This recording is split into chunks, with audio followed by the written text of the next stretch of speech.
İmamı, afzali va oxirgisi va sayyidi bo'lgan Ahmadi Mustafa, Muhammad Mustafa sallallohu alayhi va sallam janobi oliylariga salom va salovatlar bo'lsin.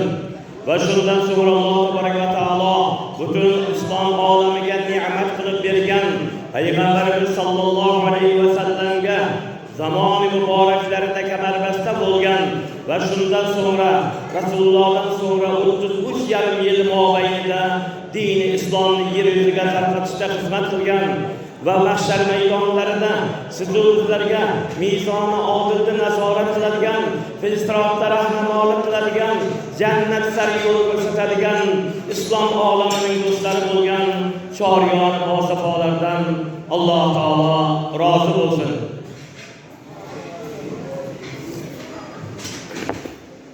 Va shundan so'ngra Alloh tabaraka va taolo islom dunyosiga yana bir bora ne'mat qilib bergan payg'ambarimiz Muhammad sallallohu alayhi va sallamning muborak hadislarini yig'ishda jonlarini fido qilgan ustozlarimiz, ya'ni vatandoshlarimiz muhaddislar Imom Buxoriy, Imom Termiziy, Al-Hakim at-Termiziy bolarimizdan Alloh taolo rozi bo'lsin.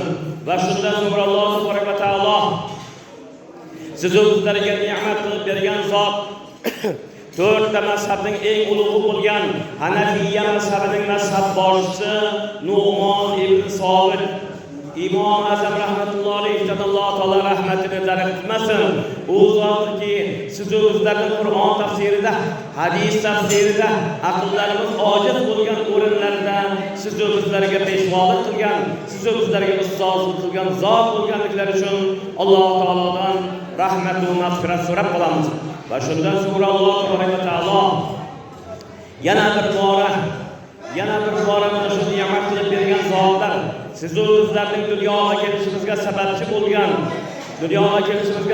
bo'lgan ota-onalarimiz agar hayot bo'lsalar, Alloh taolo ularning tan jonlarini salomat qilsin.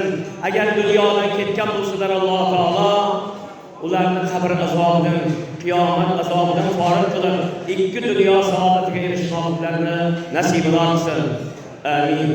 Endi bir narsa birodarlar, mana shunday imtihonlar, albatta mana shunday xayrli dasturxonlar yopilgan paytlarda ularni amr ma'ruf, nahy munkar bilan bezashlik musulmon olamining sifatlaridan bittasi bo'ladi. Shunday ekan mana shu hozir amr ma'ruf nahy munkarlar ustozimiz, birodarimiz, do'stimiz, ya'ni O'zbekiston musulmonlar diniy idorasining Surxondaryo vakilligi rahbari shu alakbar xotdan eshitdik. Albatta u kishini Alloh taolo tan jonlarini salomat qilsin. Islomda xizmat qilishda Parvardigor olam u kishiga g'ayrat va nusrat bersin. Endi bir narsani aytamiz birodarlar, albatta amr ma'ruf nahy munkar qilishlik farz bo'lganligi uchun eshitishlik ham shu barobarida farz bo'ladi. Endi har bittamizdan dunyoga farzandlar keltirganmiz. Farzandlarning ham sifati endi ulamolarimiz bir narsani aytadiki, 5 qo'lga nima qilib qo'yadi, o'xshatib qo'yadi. Shulardan 5tasini ham aytamiz. O'sha farzandlarning eng bir oxirgisi ota-onasidan duo ololmay qoladigan, ota-onasiga qobil bo'lmagan farzand bu kim? Ota o'zi qarib qolgan, lekin mollarga qandaydir bir o't o'rib qo'yganda, bola kechqurun kelgan paytda bolam shu o't o'rib qo'ygan shu mollarga tashlagin desa, ota men boshqa ishim yo'qmi? Meni sinfdoshlarim ko'krakda ko'chada kutishib turibdi. Men ketdim deb eshikni qattiq yopib ketib qoladigan bola o'sha 5-so'rdagi bola bo'ladi. Undan keyin ulardan 4-si ham bor. 4-si otasi yana chaqirib shu gapni gapirganda, u eshikka chiqayotganda yerga qarab singalar eshikni qattiqroq yopib ketib, otani g'azabini uyg'otib borib turib, ota buyurgan ishni qiladi. Bundan keyin yana 3-si borki, 3-si shunday otasini buyurgan ishlarini qiladi-yu, lekin gapirib qiladi. Men bu uyning sho'risiman yoki bu uyda men xizmatkormanmi? Hamma ishni men qilyapman deb. Ana endi ikkinchi so'ri bor, erta bilan kelib otasini yoniga, otasidan duo olib, otasi bilan birga choy ichib, non yeb, shundan so'ngra u ishiga ketadi. Uning endi birinchisi bor, kim bo'ladi? O'sha birinchisi shunday farzandki, erta bilan otasi bilan bomdodda birga o'qiydi, otasi bilan choyni birga ichadi, otasi bilan diydordan emas, onasi bilan, otasi bilan birga o'tirib, ularning duosini olib, tashqariga chiqib kelindan so'raydi. Ey kelin, shu xolodilnikda qanday ota tuzaydigan, ona tuzaydigan narsalar bormi? Yo'q bo'lsa aytib shu kun men bularni muhayyo qilayin. Yana tez onasini ota-onasini kavushini ko'rib turadi, ularni yeydigan taomlarini nazorat qiladi. Bu albatta o'sha farzandning har bitta farzandlik solih degan bir narsa bo'ladi. O'sha solih degan zvaniya bo'ladigan bola mana shunday bo'ladi, ota-onasiga mehribon, ularning yeydigan ovqatlariga amal qiladigan, farosat qiladigan, tekshirib turadigan, odob bilan kirib, ota duosi bilan, ona duosi bilan ishiga ketadigan bola. O'shaning ishi ham rivojlanadi, boshqa joylarda birorta gap bo'lsa, biror ishga o'tadi. Bu ota duosi, onasini, ona duosini olgan zotlarning amallari bo'ladi.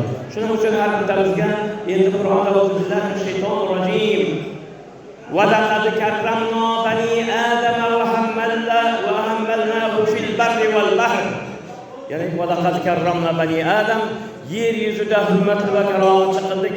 Ya'ni yer yuziga Alloh tabaraka va taolo suvda va quruqlikda ming xil mahluqotni yaratib qo'ydi va ularning sayyidi qilib, ularning afzali qilib odam farzandlarini qo'ydi. Shuning uchun har bittamizga Alloh tabaraka va taolo tomonidan aql degan ne'mat berildi va o'sha 999 ta mahluqqa musohhar qilib qo'yildi. Ana shuning uchun bizga yana shuning barobarida Alloh taolo a'udhu billahi minash shaytonir rojim va ma xalaqtul jinna wal insa illa liya'budun sadaqallohul azim. Ana shuning barobarida siz bizlarga o'ziga bo'ladigan bor yo'g'i ibodatligina shu aqlning hisobiga berib qo'ydi. Biz Alloh taoloning buyurgan ibodatlarni qilishligimiz shuning bilan vojib bo'ldi, birodarlar. Ana shuning uchun har bittamiz shu odam degan shu nufuzli ismga xiyonat qilmaydiganlardan bo'lishimizni, Alloh taoloning ibodatlarini o'z o'rniga qo'yishimizni loyiq qilsin Parvardigor olam. Alloh tabaraka va taolo mana shuning barobarida auzu billahi minash shaytonir rojim laqad xalaqnal insana fi ahsanil taqvim. Ya'ni inson farzandlarini men ulug' va karomatli qildim. Shuning barobarida xush surat qilib yaratdim va muborak boshlarini yuqoriga qo'ydim. Ana Alloh tabaraka va taolo bizni mana shu ho'kizdan farq qiladigan, boshqa hayvonlardan farq qiladigan qilib, butun yer yuziga musahhar qilib, yer yuzining sayyidi qilib, mana inson farzandlarini buyurib qo'ydi. Shuning uchun bunga loyiq ibodat qilishlik, shu yer yuziga xiyonat qilmaslik, shu vatanga xiyonat qilmaslik va shu vatanga sadoqat bilan har bittamiz xizmat qilishimizni Alloh tabaraka va taolo Qur'on bilan xabar berib qo'ydi. Ana shuning uchun har bittamizga lozim bo'ladi o'z o'rnida ibodatlarimizni bajo keltirib, vatanga sadoqat bilan xizmat qilishlikni loyiq qilishimiz nasib bo'lsin. Endi birodarlar, albatta gap ko'p degan vaqt qisqa. Shuning uchun ham biz hozir oxirgi duoni mana shu yerda qilamiz. Shuningdan keyin albatta bizga ruxsat bo'ladi. Amin. Alhamdulillahi allazi at'amana wa saqana wa ja'alana minal muslimin. Rabbana taqabbal minna innaka antas samiul alim. Rabbana la tuzigh qulubana ba'da idh hadaytana wa hab lana min ladunka rahmatan innaka antal wahhab. Ey Parvardigoro, barchalarimizni oriziy samoviy ofatlardan saqlagin. Jannat magon yurtimizga tinchlik ne'matini, farovonlik ne'matini bergan Parvardigor. Eshitib turganlarni har birlarini murod maqsadlarini bergan Parvardigor. Mamlakat rahbari, prezidentimizni, viloyat rahbari va tuman rahbarlarini Parvardigor o'zing hifz himoyadan olib, yana ro'iyatga, xalqqa sadoqat bilan xizmat qilsa, ularga g'ayrat va nusrat bergan. Bugungi mana shu ehsonlarni Parvardigor olam o'zing dargohingda ma'qul qilib, hosil bo'layotgan savob samarlarni ota-onalarning ruhlariga yetkazgan. Parvardigor ehsonlar haq hurmati har ikkala yosh bir-birlariga mehr muhabbatlarni ziyoda qilgin, salomatligini barqaror qilgin, shoyish baxt ne'mati bilan sarafroz aylagin. Shu yerga kelayotgan kelinimizni fayz barakot bilan sobit qadam bilan kelishni nasib qilgin. Bir rahmatga ya arhamar rohim. Assalomu alaykum va rahmatullohi va barakatuh.